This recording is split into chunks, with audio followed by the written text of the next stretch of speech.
2024년 11월 27일 수요일 새벽기도에 오신 성도님들을 주님의 이름으로 환영합니다. 오늘 우리에게 주신 하나님의 말씀은 구약성경 호세아 8장 1절로부터 14절까지의 말씀입니다.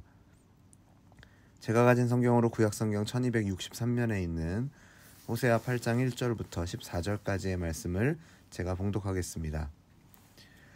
나팔을 내 입에 댈지어다. 원수가 독수리처럼 여호와의 집에 덮치리니 이는 그들이 내 언약을 어기며 내 율법을 범함이로다. 그들이 장차 내게 부르짖기를 나의 하나님이여 우리 이스라엘이 주를 아나이다 하리라.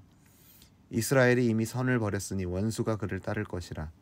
그들이 왕들을 세웠으나 내게서 난 것이 아니며 그들이 지도자들을 세웠으나 내가 모르는 바이며 그들이 또 그 금으로 자기를 위하여 우상을 만들었나니 결국은 파괴되고 말리라. 사마리아여 내 송아지는 버려졌느니라. 내 진노가 무리를 향하여 타오르나니 그들이 어느 때에야 무죄하겠느냐. 이것은 이스라엘에서 나고 장인이 만든 것이라. 참신이 아니니 사마리아의 송아지가 산산조각이 나리라. 그들이 바람을 심고 광풍을 거둘 것이라. 심은 것이 줄기가 없으며 이삭은 열매를 맺지 못할 것이요 혹시 맺을지라도 이방 사람이 삼키리라. 이스라엘은 이미 삼켜졌은즉 이제 여러 나라 가운데 있는 것이 즐겨 쓰지 아니하는 그릇 같도다. 그들이 홀로 떨어진 들나귀처럼 앗수르로 갔고 에브라임이 값주고 사랑하는 자들을 얻었도다. 그들이 여러 나라에게 값을 주었을지라도 이제 내가 그들을 모으리니 그들은 지도자의 임금이 지워준 짐으로 말미암아 쇠하기 시작하리라.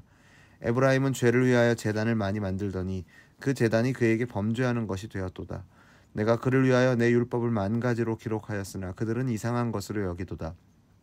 그들이 내게 고기를 제물로 드리고 먹을지라도 여호와는 그것을 기뻐하지 아니하고 이제 그들의 죄악을 기억하여 그 죄를 벌하리니 그들은 애굽으로 다시 가리라.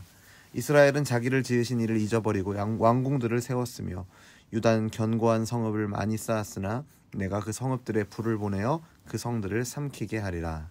아멘. 우리는 매 주일 예배마다 사도신경으로 우리의 믿음을 고백합니다. 나는 전능하신 아버지 하나님 천지의 창조주를 믿습니다 라고 시작되는 이 고백은 단순히 내가 배워서 알고 있는 내용을 읊조리고 암송하는 것이 아니라 그 고백 속에 담겨있는 하나님과의 관계, 그 관계 속에서 하나님께서 행하시고 약속하신 것들을 믿음으로 고백하는 것입니다. 우리말 표현으로 내가 누구를 안다라고 하면 그저 어떤 스포츠 스타나 연예인 한 사람을 안다거나 그 사람에 대해서 들어보아서 알고 있다 정도의 의미로 해석될 수도 있지만 이 표현이 안다라는 표현이 신앙의 영역에서 특별히 하나님을 안다라고 하는 말로 표현이 된다면 그것은 단순히 지식의 문제가 아니라 인격의 영역, 관계의 영역에서 해석되어야 합니다. 하나님을 안다는 것은 내가 하나님께 속해 있고 하나님을 의지한다라는 뜻이기도 합니다. 오늘 본문 2절에서 보면 나의 하나님이여 우리 이스라엘이 주를 아나이다 라는 고백, 이러한 부르짖음이 나옵니다. 이스라엘은 하나님을 향하여 우리가 하나님을 압니다 라고 말합니다. 하지만 그들의 모습은, 그들의 삶은 하나님에 대해서 아는 정도이거나 자기 편한 방식대로 하나님을 아는 것이었습니다. 그들이 아는 하나님은 언제든 부르면 달려와 구원해주는 편리한 하나님일 뿐 그분의 백성된 관계 안에서 주어지는 의무와 책임은 다 내던져 버렸습니다.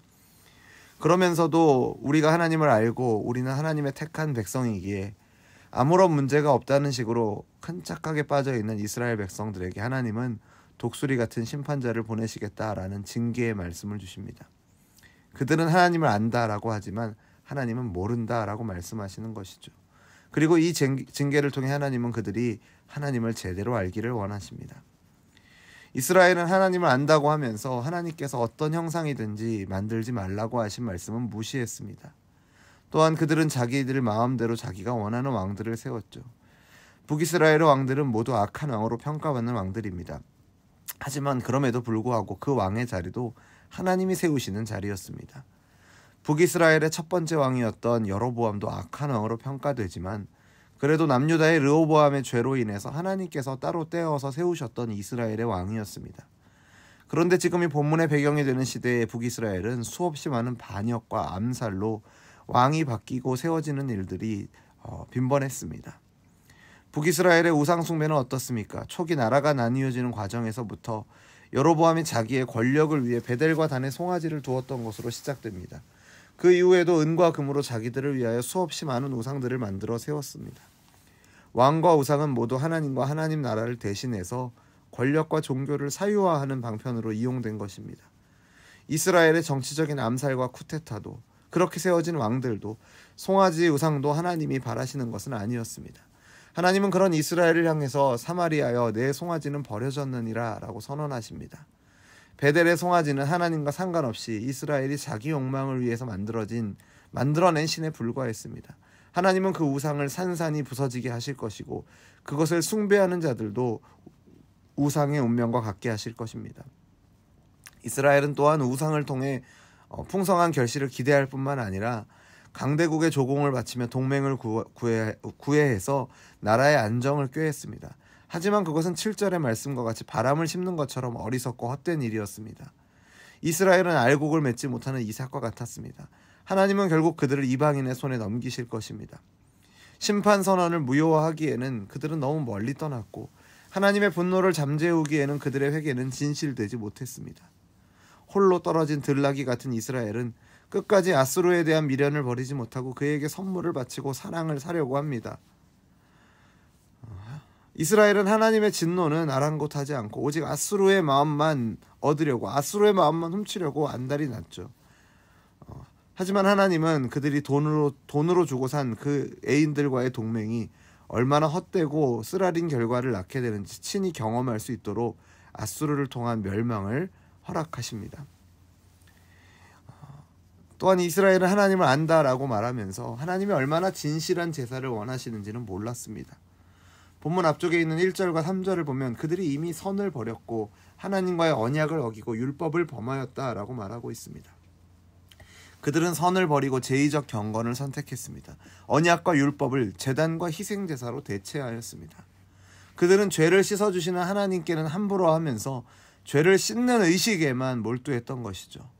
본래 희생제사와 속죄라는 것이 하나님의 은혜에 의해 존재하는 것임을 잊어버린 채 그저 그 행위를 하기만 하면 자동적으로 자신들은 용서받게 될 것이라고 생각을 했고, 동전을 넣으면 음료가 나오는 자동 자판기처럼 제물을 바치면 죄사함을 자동적으로 주는 신으로 하나님을 우상처럼 섬겼던 것입니다. 그렇기에 하나님은 그들이 죄를 위하여 많이 만든 제단이 오히려 그에게 범죄하는 것이 되었다라고 말씀하고 있습니다. 자신들은 바꾸지 않은 채, 자신들의 삶은 돌이키지 않은 채 겉으로 보이는 종교 행위만 의지했던 것이죠.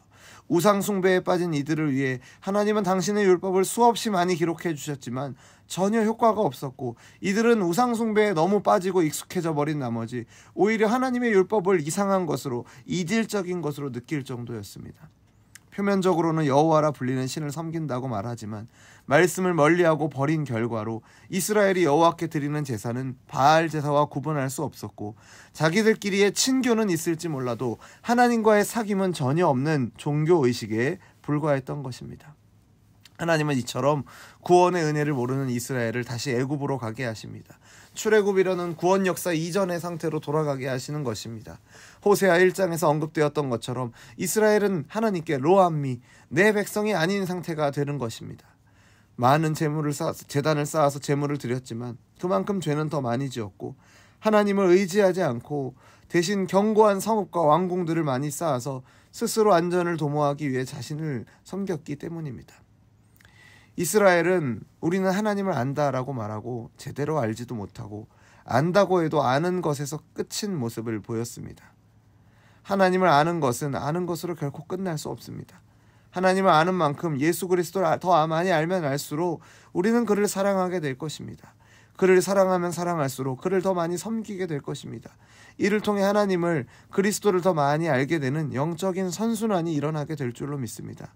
바라기는 하나님을 힘써 알아가시고 하나님을 제대로 알아가는 저와 여러분 되기를 간절히 소원합니다. 기도하겠습니다. 사랑과 은혜가 충만하신 하나님 아버지, 우리가 주님을 안다라고 고백하며 예배의 자리로 나오지만 때로 우리의 삶이 형식적이고 겉모습에 치우친 그런 모습으로 가득 찼음을 고백합니다. 주님, 우리를 불쌍히 여겨주시고 우리의 부족함과 연약함을 용서하여 주옵소서. 이스라엘 백성처럼 우리의 욕망을 따라 하나님보다 다른 것들을 의지했던 모든 우상들을 내려놓게 하시고 주님만을 의지하며 살아가게 하여 주옵소서. 우리의 지식이 단순히 머리에 머무르지 않게 하시고 마음과 삶 속에서 열매 맺는 참된 믿음으로 변하게 하여 주옵소서. 주님을 힘써 알고자 하는 열정을 허락하여 주시고 우리의 삶 속에서 말씀을 묵상하며 실천하는 순종의 길로 인도하여 주옵소서. 주님을 더 깊이 알수록 사랑하게 하시고 사랑함으로 주님을 기쁘게 섬기는 우리의 삶이 되게 하여 주옵소서. 우리가 드리는 예배와 기도가 겉모양만의 제사가 되지 않도록 우리의 마음을 새롭게 하시고 진정으로 주님과 동행하며 주님의 뜻을 따라 사는 믿음의 사람들이 되게 하여 주옵소서. 우리의 남은 삶이 또 우리에게 주어져 오는 하루가 하나님을 알아가는 기쁨으로 가득하게 하시고 하나님의 나라와 영광을 위하여 살아가는 삶이 되게 하여 주옵소서. 예수님의 이름으로 기도드립니다. 아멘. 우리 주 예수 그리스도의 은혜와 하나님 아버지의 사랑과 성령 하나님의 교통하심이 하나님을 알기를 힘써 제대로 하나님을 알고 아는 만큼 하나님을 더욱 사랑하고 사랑하는 하나님을 위해 마음과 뜻을 다해 섬기기를 소원하는 우리 열린비전교회 모든 성도들과 우리의 삶의 걸음 가운데 이제로부터 영원토록 항상 함께 있을지어다. 아멘.